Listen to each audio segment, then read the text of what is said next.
যদি ভাবিছে মছলা বনাই এটা পেকেটিং কৰি ব্যৱসায় কৰো বুলি সকলো ধৰণৰ মছলা আপোনালোকে এই মেচিনটোৰ জৰিয়তে গুৰি কৰিব পাৰিব মছলা বনোৱাৰ পিছত আপোনালোকে পেকেজিং কৰিব লাগিব আৰু মছলাটো যদি আপোনালোকে নিজৰ ব্ৰেন্ডিংত পেকেটিং কৰো বুলি ভাবিছে এই মেচিনটো প্ৰয়োজন হ'ব এটো হৈছে ডিসপাত বনোৱা মেচিন যেহেতু ডিসপাতটো বিয়া সবাহে হোক ভোজ ভাতে হোক সকলোতে ডিসপাতৰ প্ৰয়োজন হয় গতিকে এই ব্যৱসায় কৰিলে কেতিয়াও বন্ধ হৈ নাযায় এটো হৈছে পিঠাগুৰি খুন্দা মেচিন আগৰ দিনত মানুহে বিহুৱে হোক বা ইদিয়ে হোক সকলোতে ঢেকি ব্যৱহাৰ কৰিছিল ঢেকিত খুন্দিলে বহুত সময় লাগি যায় কিন্তু আজিকালি যেহেতু টেকনলজিৰ দিন এই মেচিনটোৰ জৰিয়তে আপোনালোকে চাউলৰ পৰা পিঠাগুৰি খুন্দিবলৈ পাৰিব এটো হৈছে স্যান্ডেল বনোৱা মেচিন যেহেতু স্যান্ডেল মানুহে দৈনন্দিন জীৱনত স্যান্ডেল পিন্ধিবই 8 ঘণ্টাত আপুনি মানে 100 জোড়া স্যান্ডেল বনাব পাৰিব এয়া হৈছে কলম বনোৱা মেচিন সৰু সৰু মেচিন গাঁৱতে এটা ব্যৱসায় আৰম্ভ কৰো বুলি ভাবিছে নেকি আজি মই আপোনালোকক টোটেল 10টা ব্যৱসায় বিষয় ক'বলৈ গৈ আছো যোনকো এটা ব্যৱসায় আপোনালোকে গাঁৱতে কৰি মাহেকত আপোনালোকে 60 ৰ পৰা 70,000 টকা উপাৰ্জন কৰিবলৈ পাৰিব বৰ্তমান মই আছো গুৱাহাটীৰ সাহা এন্টাৰপ্ৰাইজ এণ্ড ইঞ্জিনিয়াৰিংত আৰু মোৰ লগত আছে বিকিৰণ নমস্কাৰ স্বাগতম জনাইছো তোমাক তোমাৰ কোম্পানীৰ লোকেশনটো জনাবা কেমন আছে গুৱাহাটী পাঞ্জাবাৰী নামঘৰপত বিদ্যানগৰ বাইলেন নম্বৰ 1 প্ৰথম কোনটো ব্যৱসায় বিষয় কবা এইটো ফাৰ্স্ট আহিছে আপোনাৰ মছলা বনোৱা এইটো কয় আপোনাৰ বলেৰো পালভাৰাইজেল বুলি কয় এইটো হয় এইটো আপোনাৰ 3 HP হয় ইয়াতে মটৰ থাকিব গোদৰেজৰ 3 HP সকলো ধৰণৰ মছলা আপোনালোকে এই মেচিনটোৰ জৰিয়তে গুৰি কৰিব পাৰিব এতিয়া সাপোজ কোনোবাই যদি এটা মছলাৰ ব্যৱসায় আৰম্ভ কৰো বুলি ভাবে মছলাটো বনালে বনোৱাৰ পিছত পেকেজিংও কৰিব লাগিব পেকেজিং কৰা মেচিন আছে নাই এইটো এক্সট্ৰা থাকিব এইটো বেলেগ মেচিন ওকে সেইটো মেচিন আপোনালোকক দেখাম বাৰু প্ৰথমতে মেচিনটোৰ ডিটেইলছটো লৈ লওঁ প্ৰডাকচন কিমান হ'ব ঘণ্টাত 200 কেজি প্ৰডাকচন কৰিব 200 কেজি 1 ঘণ্টাত 200 কেজি পৰ্যন্ত আপোনালোকে মছলা পিচিবলৈ পাৰিব এই মেচিনটোৰ জৰিয়তে আৰু পিঠাগুৰি খুন্দিব লগা হলে প্ৰডাকচন কিমান হ'ব পিঠাগুৰি হলে আপোনাৰ মিনিমাম 300 কেজি গুছি যাব 300 কেজি ওয়াৰেন্টি কিমান হ'ব তোৰ 1 বছৰ ওয়াৰেন্টি থাকে মটৰৰ 2 বছৰ ওয়াৰেন্টি থাকিব লগতে মানে সাইটা সাৰ্ভিসিং ফ্ৰী হ'ব আমাৰ ষ্টাফ যায় কিনে কেনেকৈ চলাব লাগে ফিটিং কৰি দেখাই দিব এই মেচিনটো যদি আপোনালোকে লয় 1 বছৰ সম্পূৰ্ণ ফ্ৰী সাৰ্ভিসিং পাব যেহেতু তেখেতসকল ম্যানুফ্যাকচাৰিং ইউনিট হয় মানে তোমালোকৰ এতিয়াতো বৰ্তমান গুৱাহাটী পাঞ্জাবাৰীত সাহা এন্টাৰপ্ৰাইজ এণ্ড ইঞ্জিনিয়াৰিং ব্ৰাঞ্চটো আছে ম্যানুফ্যাকচাৰিং কোড আছে আৰু কোড তোমালোকৰ ব্ৰাঞ্চ আছে মেইন ফ্যাক্টৰীটো মানে ওয়েস্ট বেংগল নদিয়াত আছে তিনসমূহ মানে বনাই হয় তাতে বনাই এনেকুৱা ব্ৰাঞ্চ ধৰক আপোনাৰ শিলিগুৰিত আছে কলকাতাত আছে আমাৰ নিউলি আমাৰ এটা ফ্যাক্টৰী খুলি আছে তেজপুৰ ঢেকিয়াজুলি তেজপুৰৰ ঢেকিয়াজুলিত ডাইৰেক্ট ম্যানুফ্যাকচাৰিং হ'ব তাত মানে বনাব এনে ধৰণৰ মেচিনসমূহ তাত ম্যানুফ্যাকচাৰিং কৰিব বনাব গতিকে অসমতে ম্যানুফ্যাকচাৰিং হ'বলৈ গৈ আছে সাহা এন্টাৰপ্ৰাইজ এণ্ড ইঞ্জিনিয়াৰিং ম্যানুফ্যাকচাৰিং কৰিবলৈ গৈ আছে গতিকে এনেকুৱা এটা ম্যানুফ্যাকচাৰিং ইউনিটৰ পৰা মেচিন এটা কিনিলে মোৰ মতে খুবেই ভাল হ'ব সম্পূৰ্ণ সাৰ্ভিসিং পাব সম্পূৰ্ণ ৰেসপন্স পাব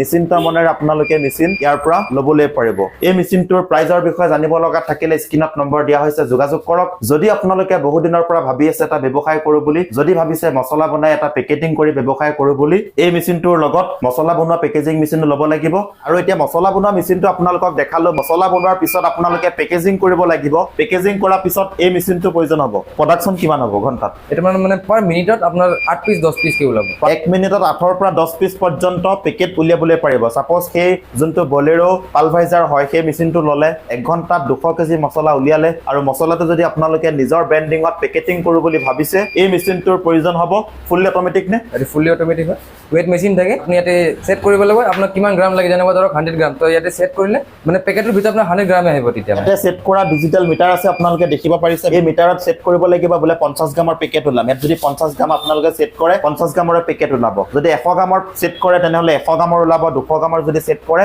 200 গ্ৰামৰ ওলাই যাব আৰু যদি কোনোবাই ভাবে নিজে ব্ৰেন্ডিং উলিয়া বুলি ব্ৰেন্ডিং উলিয়াব পাৰিব নিজৰ মানে কি পাৰিব আপোনালোকে সকলখিনি গাইড কৰিবা সো তেখেতসকলে গাইডো কৰিব যদি আপোনালোকে নিজৰ ব্ৰেন্ডিংত মছলা আপোনালোকে বনাই পেলাই সেল কৰো বুলি ভাবিছে নিজৰ ব্ৰেন্ডিংতো আপোনালোকে কৰিবলৈ পাৰিব দুইটা আপোনালোকে ঘৰুৱা কাৰেণ্টতে চলাবলৈ পাৰিব যদি বহু দিনৰ পৰা ভাবি আছে মছলা পিচি পেলাই এটা ব্যৱসায় আৰম্ভ কৰো বুলি এই দুটা মেচিন লৈ আপোনালোকে গাঁৱতে এটা ক্ষুদ্ৰ উদ্যোগ গঢ়ি তুলিবলৈ পাৰিব ওয়াৰেন্টি কিমান আছে এটোৰ 1 বছৰ ওয়াৰেন্টি আছে লগতে সাইটা সাৰ্ভিসিং ফ্ৰী আছে আৰু এইটো মেচিন দেখিব পাৰিছে এটো হৈছে বেন সিলাৰ যদি আপোনালোকৰ বাজেটটো কম আছে বলে পইচাটো অলপ কমকে ইনভেষ্ট কৰি ব্যৱসায়টো কৰো বুলি তেনেহলে বেন সিলাৰটো লৈ আপোনালোকে পেকেজিং কৰিবলৈ পাৰিব দিনত ধৰক আপুনি মিনিমাম 3000 পেকেট আৰামছে সিল কৰিব পাৰিব এক দিনত আপোনালোকে 3000 পিস পৰ্যন্ত পেকেটিং কৰিবলৈ পাৰিব বেন সিলাৰটোৰ জৰিয়তে আৰু যদি ফুললি অটোমেটিকটো লয় ইয়াত আপোনালোকৰটো প্ৰডাকচন বহুত বেছি হ'ব যদি বাজেটটো কম এই বেন সিলাৰটো লৈ আপোনালোকে ব্যৱসায়টো আৰম্ভ কৰিবলৈ পাৰিব এতিয়া আপোনালোকক মই আৰু এটা মেচিন দেখাবলৈ গৈ আছো এই ব্যৱসায়টো কিন্তু আপোনালোকে কৰিব পাৰে এই ব্যৱসায়টো সদায় চলি থাকে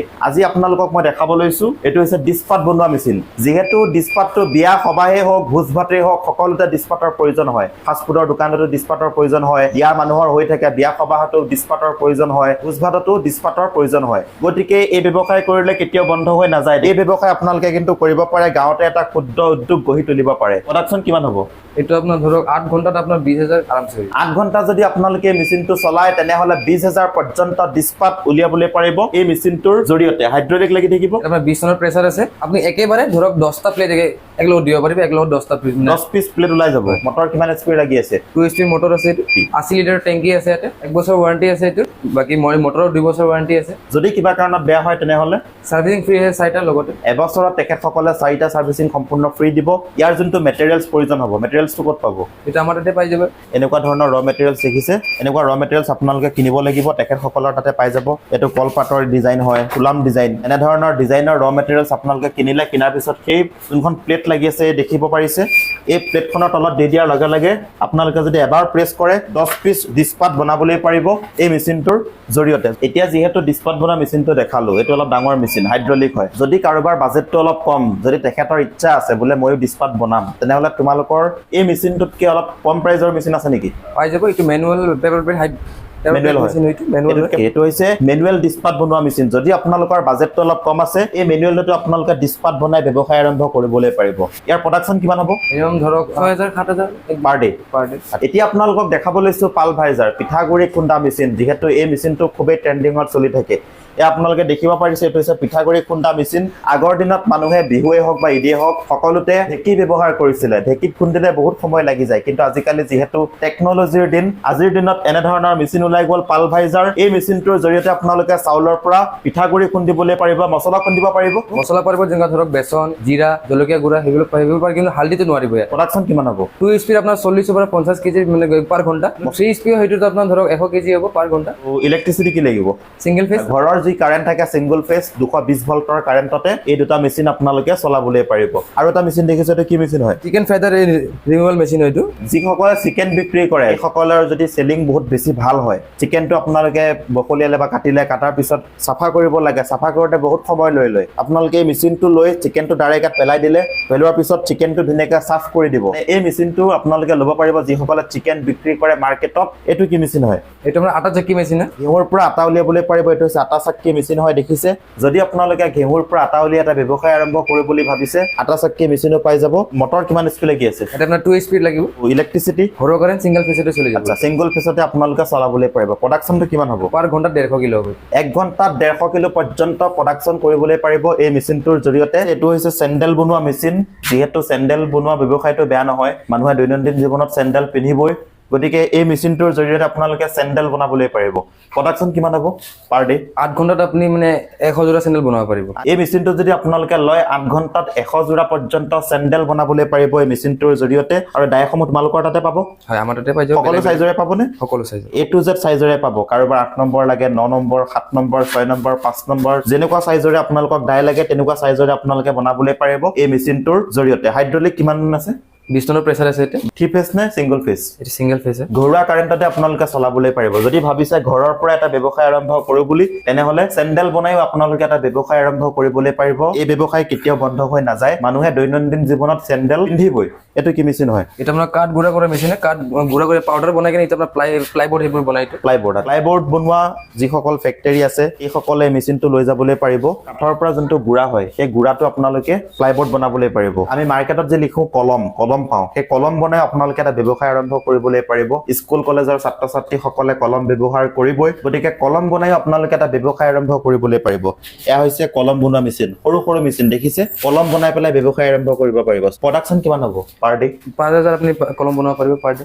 আপোনালোকে যদি এই মেচিনটো 10 ঘণ্টা কাম কৰে তেনেহলে পাৰ ডে 10000 কলম বনাবলৈ পাৰিব মেচিনটো মাত্ৰ 15500 টকা দাম জুচ বনোৱা মেচিন আমি মাৰ্কেটত যি পাওঁ জুচ সেই জুচ বনাই আপোনালোকে ব্যৱসায় আৰম্ভ কৰিবলৈ পাৰিব এয়া হৈছে বটলবিলাক দেখিব পাৰিছে এনে ধৰণৰ জুচৰ বটল যদি বনাও বুলি ভাবিছে ইয়াত বহুত কেইটা মেচিন আছে এইটো এটা মেচিন এইটো এটা মেচিন এইটো এটা মেচিন এইটো হৈছে সুগাৰ কেন মেচিন দেখিছে কুঁহিয়াৰৰ ৰস বনাই যদি আপোনালোকে এটা ব্যৱসায় আৰম্ভ কৰিব বুলি ভাবিছে আমি যে মাৰ্কেটত পাওঁ কুঁহিয়াৰ যোনসকলে বিক্ৰেতা হয় কুঁহিয়াৰৰ বিক্ৰেতাসকলে এনে ধৰণৰ মেচিন লৈ পেলাই এতিয়াৰ পৰা কুঁহিয়াৰ পেৰি পেলাই এটা ব্যৱসায় আৰম্ভ কৰিবলৈ পাৰিব এইটো আপোনাৰ ইলেক্ট্ৰিক হয় ইলেক্ট্ৰিক সুগাৰ কেন এইটো আপোনাৰ বেটাৰী আৰু ইলেক্ট্ৰিক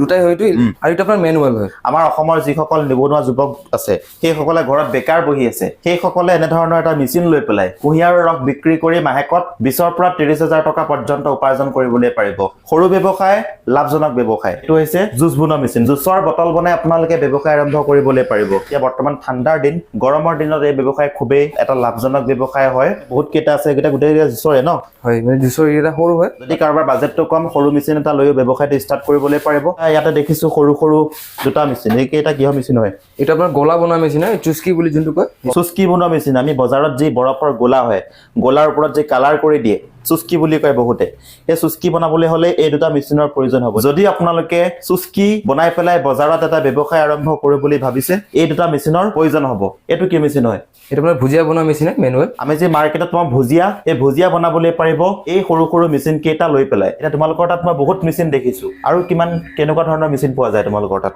সিগাৰেট বনোৱা মেচিন সিগাৰেট হয় নোটবুক বনোৱা মেচিন ৰেডিমেড ৱাল বনোৱা মেচিন মুড়ি বনোৱা মেচিন মিঠাতেল বনোৱা মেচিন পেকেজিং মেচিন আছে পানীৰ ফিল্টাৰ আছে আপোনাক মানে যেনেকুৱা ধৰণৰ মেচিন লাগে ধৰক আপুনি হেনেকুৱা মেচিনে আমি মানে মেনুফেকচাৰ কৰি কিনে ৰেডি কৰি দিওঁ আপোনালোকক যেনেকুৱা ধৰণৰ মেচিনে লাগে তেনেকুৱা ধৰণৰ মেচিন আপোনালোকে সাহা এন্টাৰপ্ৰাইজ এণ্ড ইঞ্জিনিয়াৰিঙত পাই যাব চিৰা বনোৱা মেচিন হয় এইটো ষ্টক আছে বৰ্তমান ষ্টক আছে এইটো ওকে এইটো যি চিৰা বনোৱা মেচিনটোৰ কথা ক'লা এইটো প্ৰডাকশ্যন কিমান হয় এটা আপোনাৰ 100 কিলো হ'ব পাৰ ঘণ্টাত 1 ঘণ্টাত হয় 1 ঘণ্টাত 100 কিলো পৰ্যন্ত চিৰা উলিয়াবলৈ পাৰিব যিহেতু চিৰাটো আমাৰ অসমত খুবেই চলে বহুতে চিৰা খায় গতিকে চিৰা বনোৱা মেচিন এটা লৈ আপোনালোকে ব্যৱসায় এটা আৰম্ভ কৰিবলৈ পাৰিব ইলেক্ট্ৰিচিটি কি প্ৰয়োজন হয় সিঙ্গেল ফেজ এটা আমাৰ ঘৰুৱা কাৰেণ্ট আচ্ছা সিঙ্গল ফেজতে আপোনালোকে চিৰা বনাবলৈ পাৰিব ঘৰুৱা কাৰেণ্টতে চিৰা বনোৱা মেচিনটো আপোনালোকে চলাবলৈ পাৰিব আৰু চিৰা বনাবলৈ টোটেল কি প্ৰডাকশ্যন মানে কেনে ধৰণৰ প্ৰস্তুতিত বনাব লাগিব পদ্ধতি বনাব লাগিব মানে চাউলটো ধৰক আপুনি একদিন মানে পুৰা ভিজাব লাগিব ঠিক আছে নেক্সট দিন আপুনি ধৰক মেচিনত আপুনি যেটা দি দিব হয় এটো নিজে নিজে মানে আপোনাৰ চিৰা হৈ ওলাই আহিব এইটো ওকে গতিকে আপোনালোকক যদি চিৰা বনোৱা মেচিনৰ প্ৰয়োজন হৈছে যদি চিৰা বনাও বুলি ভাবিছে স্ক্ৰিনত নম্বৰ দিয়া হৈছে যোগাযোগ কৰক আৰু চিৰা বনাইও আপোনালোকে ব্যৱসায় এটা আৰম্ভ কৰিবলৈ পাৰিব এটা লাভজনক ব্যৱসায় হয় এই ব্যৱসায় কেতিয়াও বন্ধ হৈ নাযায় আমাৰ অসমত বহুতে চিৰা খায় আৰু চিৰা পেকেট বনাইও আপোনালোকে এটা ব্যৱসায় আৰম্ভ কৰিবলৈ পাৰিব ট্ৰান্সপৰ্টিংটো কেনেকুৱা পদ্ধতিত হ'ব মানে ধৰক আমি আপোনাৰ হেল্প কৰি দিম লগালে আমি গাড়ীত আপোনাৰ লৈ যাই দিম ট্ৰান্সপৰ্টৰ লাগি কিন্তু ডেলিভাৰী চাৰ্জটো আপোনাৰ নিজৰ থাকে মানে তোমালোকে ট্ৰান্সপৰ্টত লগাই দিবা ডেলিভাৰী চাৰ্জটো কাষ্টমাৰে দিব লাগিব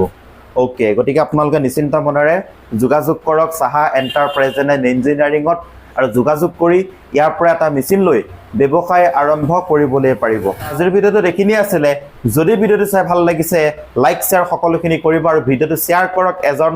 নিবনুৱা বন্ধুলৈ যাতে তেখেতে এই ভিডিঅ'টো চাই কিবা এটা ব্যৱসায় কৰি স্বাৱলম্বী হ'বলৈ পাৰে ধন্যবাদ জয় অসম